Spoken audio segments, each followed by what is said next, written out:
Shalom saudara, kebenaran hari ini berjudul menikmati kesucian. Pasti semua orang tahu apa artinya menikmati dosa. Menikmati dosa artinya menikmati hal-hal yang bertentangan dengan kehendak Allah tetapi menyenangkan daging kita, menyenangkan jiwa dosa kita, menyenangkan jiwa dosa kita yang telah dicemari oleh dunia. Ya. Semua manusia telah jatuh dalam dosa, saudaraku. Ya. Orang-orang yang pasti hidup menikmati dosa. Sehingga hal itu menjadi ikatan dalam kehidupan seseorang seperti sebuah candu atau selalu ketagihan untuk melakukan atau menikmatinya lagi. Ya. Saudara, berbicara mengenai candu ya saudara. Makanan kesukaan juga bisa menjadi ikatan seperti candu. Apalagi alkohol dan narkoba berpotensi menjadi ikatan yang pada akhirnya benar-benar membunuh fisik sampai pada kematian. Jadi kalau makanan itu menjadi kesukaan, itu bisa menjadi ikatan, saudara, seperti candu. Ya. Walau tidak sekuat alkohol atau narkoba ya. Apalagi alkohol narkoba ya. Itu kalau alkohol dan narkoba berpotensi besar ya menjadi ikatan, berpotensi yang kuat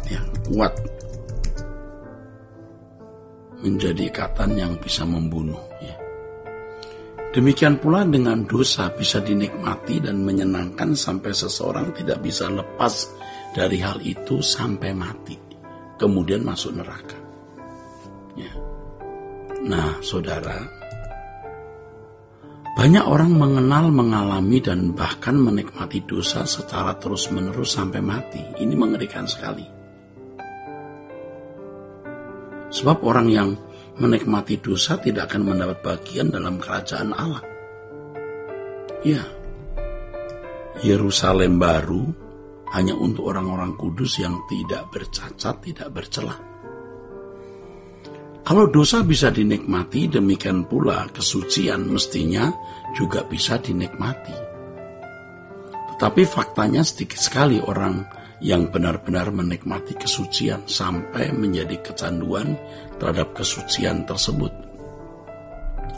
Kesucian itu bisa dinikmati. Masalahnya adalah ya bagaimana bisa menikmati kesucian. Nah, dimulai dari tekad kita ya. Komitmen untuk menyenangkan hati Allah. Ini adalah pilihan. Setiap orang diperhadapkan pada pilihan. Apakah menyenangkan diri sendiri, yaitu memuaskan keinginan daging, atau menyenangkan hati Tuhan. Kita harus memilih dan menetapkan hati, walaupun kita masih ada di dalam kodrat dosa, bahkan sementara masih juga jatuh bangun. Namun demikian, kita bisa berkomitmen untuk memilih hidup suci atau menikmati kesucian. Artinya memilih untuk menyenangkan hati Allah. Ya. Artinya untuk menyenangkan hati Allah.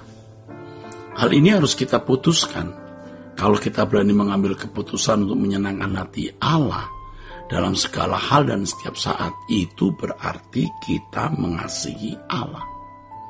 Orang bisa belum sempurna, tetapi bisa berkomitmen secara bulat untuk mengasihi Tuhan. Ya, untuk mengasihi Tuhan.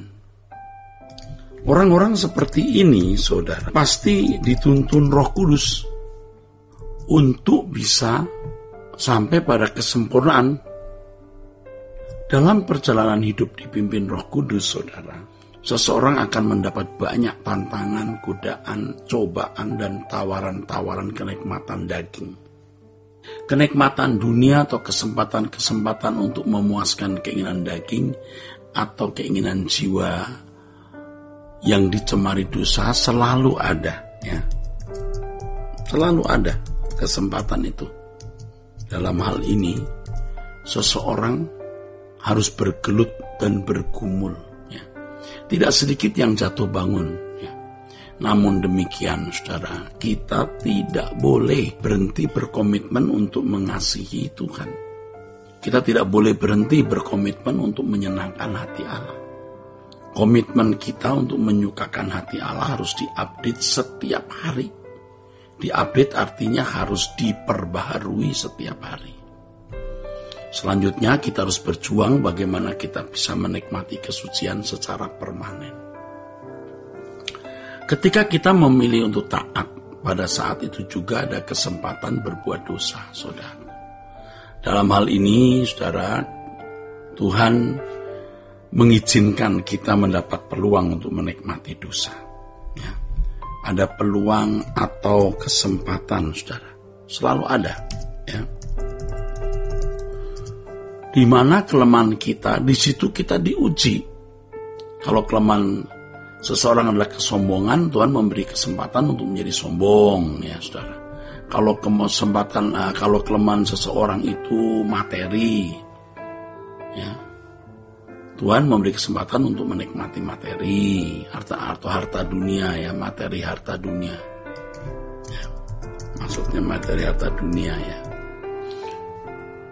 Kalau kelemahan seorang adalah seks, ada kesempatan untuk melakukan dosa perzinahan dan lain sebagainya. Ya.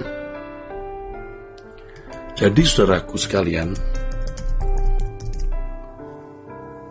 kita mendapat kesempatan berbuat dosa, yaitu menikmati suatu kesukaan yang bertentangan dengan kesucian Allah.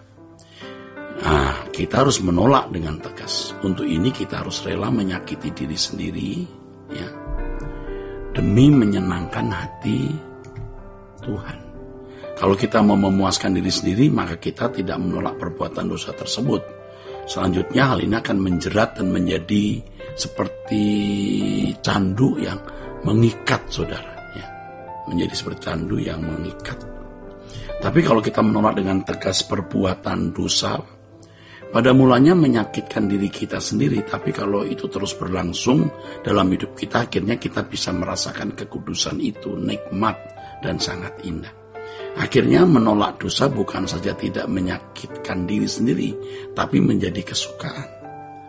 Kita bisa menghayati kehidupan indah yang tidak bercacat dan tidak bercela.